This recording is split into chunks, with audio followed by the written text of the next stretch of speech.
Uzukulu usethuswa yini manje? Hayi ekugcineni akasancethezi Nkosi yami kumthandeni. Usaba nje le EP nyana Nkosi yami. I-EP iyaphusha kodwa mzukulu awuphushwe umuntu. Yabo uzalwa ngoba uthandwa ingoma, kuthandwa ingoma zakho. Hayi lapha naye mfana wami hayi. Uthuswa izigi nje lapha kumele uzuthuke. Hawu ngeke usethukizana manje. Hayi manje hayi bo. Hawu post ingoma zakho nje phusha ingoma zakho uthule phansi. Siyazi ngiyazwala. Yabo idingo sokuyincengela sithi. Ngibingelela Ndovasulu TV siyayizwa lensizwa ke ekhuluma kuyo le video le ikhala ngalokho ekhala ngakho. Ngiya-understand mhlawumbe nabanye abalandeli banokubona izinto ngenye indlela. Nami mhlawumbe ngomunye abantu isikhathi esiningi obebona le ndlela lensizwa esho ngakhona.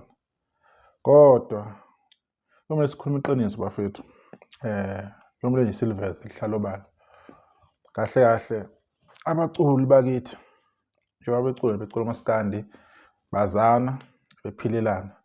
Kahle kahle bazofihlwaphi, bazocashaphi, bazophila nobani. Ngiya-understand. Ngiyayazi ilanguage ukuthi ibisebenza kakhulu mhlawumbe kubaculi abasondele noKhuzani bebashaya kakhulu ngaleyo nto le. Ngabalo Qhosha, ngabalo Falabo, ngabalo Njoko, ngabalo Sikoletu, baningi umkhulekelo, oluvethu bazana. Baningi athi setshenziswa le nkulumo against ibona. And leyo nto ibisebenza kakhulu because labo bantu laba kade begcina impela kungathi sebenuka iqaqa ngandlela thize. The word banakashela ngakhona. Kodwa bafethu kusibheke lento. Abaculi bazophila nobani. Bazoshona kuphi kahle kahle. Ngoba vele bayazana bayaphilelana. And okunye kumele sikwazi bafethu. Abaculi kunabanye abaculi abakhonzile and babakhonze kakhulu. Lokho esikubalekele ngeke senze lutho ngalokho. Kunjalo. Shatha mhlambe nomculi umbona ngandlela thize wena nomunye mhlambe ukuthi ubona umunye umculi ngandlela thize. But at the end of the day bayaphilelana bayazana bayancokola online. Ngiye ngibone uKhuzani ethu mayethu uyancoma ufike kuthiwa kancoma uKhuzani. Uma esencoma sekuthiwa seyincengele uyabona ingoma isibalekile. Zinkulumo lezo ezikhulunywa abalandeli both sides. Akekho mhlambe longakhulumi into ethize. So kodwa ke bazofihlwa kuphi abaculi? Bazokwenza njani? Because igcina usuku ama colleagues abo abasebenza nawo la.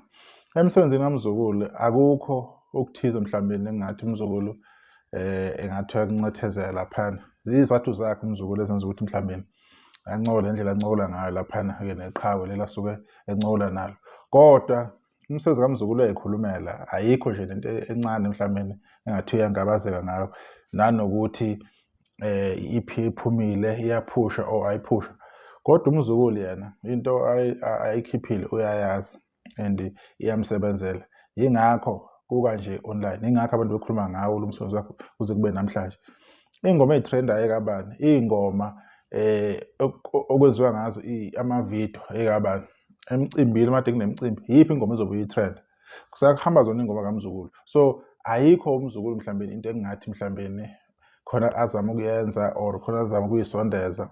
Maybe angiboni indlela omunye umuntu abona ngayo. Kodwa umsebenzi wakhe uyayikhulumela kwamzukulu. Akukho okuthize mhlambe esingaze sikubalula ukuthi hayi la cha bese ezama ukuthi yabo yilokho nami engakuveza nengisho. Umsebenzi kamzukulu muhle kakhulu. YouTube after 21 days usiyenze more than 15 million 480 plus into ecishe ibe lapho nje. Mhlawumbe by the time wale video kuyobe sekudlulile lapho kuloma stream kuloma views lawo lapha na ku Spotify bekureport ukuthi na ingoma yakhe or album yakhe after 19 days bisiyenze more than 10 million and counting. Usunga edda ke lezi insuku eziwu2 lezi engafakiwe. Usuzobona ukuthi na uhamba kanjani. Vele bafethu igcina kosuku abaculi umncethezo or nomncethezo kukhona vele lapho abazophushana khona. Kube khona into abazoyikhuluma mhlawumbe uzowena ikubhora ngandlela thize.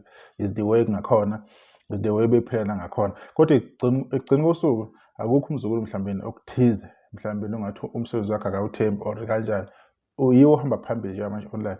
Kukhulunywa ngawo everywhere, uyadlala on repeat, TikTok, Facebook, lokhu kukhulunywa ama-record, senza amavidiyo nathi ngawo umsebenzi kamzukulu. Uma uthi uya ku-X laphana ku-Twitter, kuyakhulunywa futhi ngomzukulu ngezinto ezinhle azenzayo. Ama-record amaningi awakho umzukulu, you understand? So akukho engicabanga umzukulu uyakusaba futhi more than 5 million, asewu-6 million laphana ku-YouTube. Uyothi eqeda i-30 days uzobona ukuthi uzobe senamamiliyoni amangaki. So injalo bafethu. Kodwa angazi mina ukuthi mhlawumbe bazogcina abaculi bephila kanjani mhlawumbe masilokhu sifaka izinto ey'kanje, because ngiyabona nabo bogcina be-under pressure ngandlela thize. Kodwa wona umsebenzi muhle-ke uphumile wamzukulu, akukho bashoda khona. UkaMthandeni nawo muhle, abantu bawuphusha, iy'namba zayikhulumela. Umculo bafethu, akukho singakwenza. Uma bephila nabafethu bakhonzene. Indaba enjalo nje, ngibonge nje ithuba. Ngibonga nakule video lensizwa ukuyisebenzisa, ngithi lapha ku-TikTok. Sithembe ukuthi alikho iphutha engilikhulumile kulokho. Inhloso ukufundisa. Ngiyabonga.